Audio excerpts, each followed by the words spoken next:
এই গল্পটা আমি সব জায়গাতেই বলি।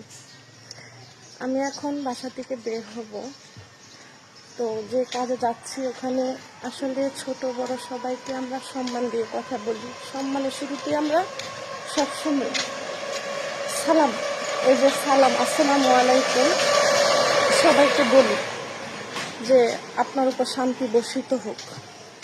আসলে আমাদের এটা কখনো বলা হয় না যে আমি এখন যে কাজে যাওয়ার শুরুতে যেটা দিয়ে আমি যাব, যেমন একটা রিক্সায় আমি চড়ে এখন আমার কাজে পৌঁছাবো, কিন্তু সেই রিক্সাওয়ালা আমাকে কখনো আমাদের এটা বলা হয় না যে আসসালামু আলাইকুম মামা, আপনি কেমন আছেন, অথচ ওই রিক্সায় চড়িয়ে কিন্তু আমি আমার গন্তব্যে পৌঁছাই। এমন দেখা গেছে আমাদের বাসায় কাজের বুয়া থাকে, তাকে কখনো বলা হয় না যে আন্টি আসসালামু আলাইকুম, কিন্তু সে আমার বাসায় সব কিছু আমার জন্য করে রেডি করে রাখে। সেরকম ছোটোখাটো যেমন বাসার দারোয়ান